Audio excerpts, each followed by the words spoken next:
Bom pessoal, bem-vindos a mais uma aula da nossa série Dúvidas do Internauta. Hoje vou responder a dúvida do internauta Carlos Magno Santos, que entrou em contato com a gente, trazendo essa questão aqui. É um circuito transistorizado e dá para ver aqui que nós temos um transistor Darlington. Nós já temos aulas aí no canal explicando o que é o Darlington, para que serve essa ligação. E dá para ver que esse Darlington aqui está em um transistor só, né? Eles estão aqui encapsulados nesse quadrado aqui, então é um transistor só que é Darlington, é como se fosse o transistor TIP 122, que é um componente só, mas lá dentro tem dois transistores em ligação Darlington. E aí ele pede no exercício para calcular o beta desse circuito, dada as seguintes informações. Nós temos o resistor de base, 2 megaohms, temos também a corrente de base 5 microamperes, o resistor do emissor 400 ohms e a tensão base emissor do Darlington, que é 2 volts. Então, com essas informações, a gente tem que achar o ganho, o beta do transistor. E aí, para a gente começar, vamos relembrar aqui algumas fórmulas básicas do transistor que nós já comentamos em aulas aí do nosso curso de transistor.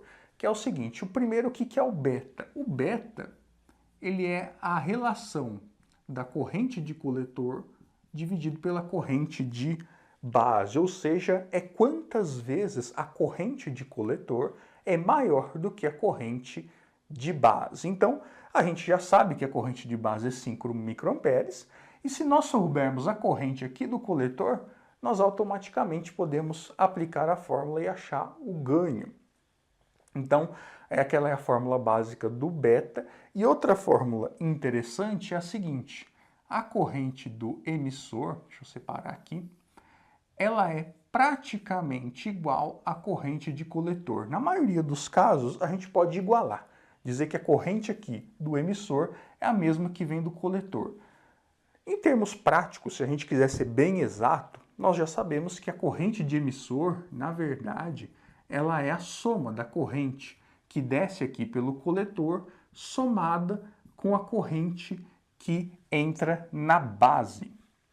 Só que a gente sabe que a corrente de base ela é muito pequena, então por isso que muitas vezes a gente acaba eliminando esse termo aqui da corrente de base, já que ela tem um valor muitas vezes desprezível, e aí acaba que a corrente de emissor fica praticamente igual à corrente de coletor. Ainda mais num Darlington, onde no Darlington a gente tem dois transistores, ou seja, uma amplificação em cima de outra amplificação, onde o efeito da corrente de base vai ser ainda menor. Mas vamos lá, vamos fazer o cálculo então com base nessas informações que nós relembramos aqui. Para começar, o que a gente pode calcular aqui? A gente tem resistência da base e tem corrente de base. Então, se eu tenho resistência e tenho corrente, o que eu posso calcular? Eu posso calcular a tensão no resistor de base. Então, a tensão no resistor de base vai ser igual à resistência, que é 2 mega, vezes a corrente, que é 5 microamperes. Então, a tensão no resistor de base vai dar 2 vezes 5, 10 micro, e mega se anulam, então nós temos 10 volts no resistor de base. Então aqui nós já sabemos a tensão é 10 volts. Que mais de informação que a gente tem aqui? A gente sabe que a tensão base emissor do Darlington é 2 volts. Então a gente sabe que aqui é a base do Darlington, aqui é o pino de emissor do transistor Darlington, e a gente sabe que daqui para cá a gente tem uma queda de tensão de 2 volts. Legal, legal. Agora a gente já pode calcular a tensão que eu tenho aqui no resistor do emissor de 400 ohms. Porque olha só, de 20 volts que eu estou alimentando o circuito inteiro, 10 volts fica no resistor de base e 2 fica na junção base-emissor, quantos volts vai sobrar então para fechar a análise da malha no resistor do emissor? Bom, de 20 volts, 10 fica aqui, 2 fica aqui, então ficam 12 desse ponto até esse ponto, logo sobram 8 volts aqui no resistor do emissor. E se eu sei a tensão do resistor de emissor e eu sei a resistência, o que eu posso calcular?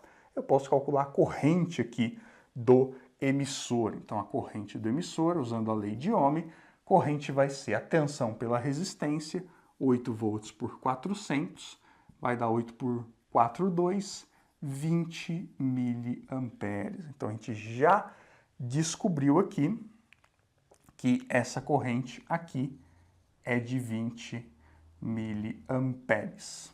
Legal, né?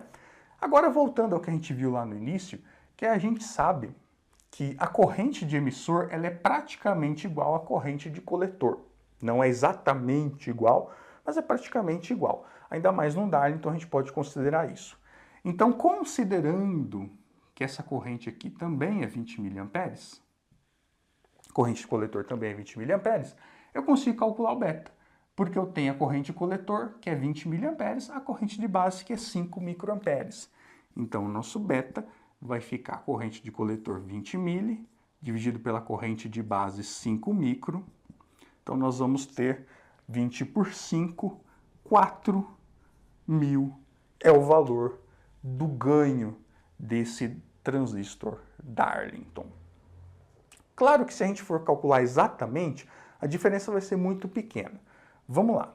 Se eu quiser o valor exato, se eu for bem chato nisso, a corrente de coletor, a corrente de emissor, ela é a corrente de coletor mais a corrente de base, né? Então, se eu sei que o emissor é 20 miliamperes, e eu sei que a corrente de base é 5 microamperes, quanto que vai ser a corrente aqui do coletor? Bom, se a corrente do emissor é 20, e desses 20 mili, 5 micro veio da base, quanto que veio daqui? Veio daqui 20 mili menos 5 micro, concordam? É só a gente inverter a fórmula que a gente chega nesse resultado. Então, a corrente que desce aqui no coletor, ela vai ser de 19,995 miliamperes. Ou seja, somando esse 19,995 miliamperes que desce no coletor com os 5 micro que vem pela base, dá os 20 do emissor. Legal? Então, a corrente real do coletor seria essa daqui. Então, usando esse valor aqui na fórmula, então, ao invés de 20 mili, nós formos ser bem rigorosos de usar o valor real, vocês vão ver que o resultado real do beta, ao invés de 4.000, vai dar 3.999. Então, isso também prova que, ainda mais num Darlington, a corrente de base ela vai ter um efeito praticamente desprezível no comportamento do circuito. Então, a resposta aqui seria 399, a resposta exata, né? Ou a resposta mais aproximada, mais rápida ali de obter nos cálculos, seria um ganho de 4.000. Então, muitas vezes em exercícios que a gente faz, em provas de concurso e tudo mais, dependendo do caso, você pode usar essa aproximação aqui, que a corrente do emissor é praticamente igual ao do coletor, para você ganhar tempo, ganhar algumas etapas no cálculo, porque o resultado, como a gente viu, vai dar bem próximo mesmo, tá? Então é isso, espero ter esclarecido a sua dúvida, meu amigo Carlos Magno, e de outros internautas que porventura também tenham o mesmo questionamento. Legal? Então, um grande abraço, fiquem com Deus, não deixem de curtir o vídeo, compartilhar com seus amigos. Até a próxima, tchau!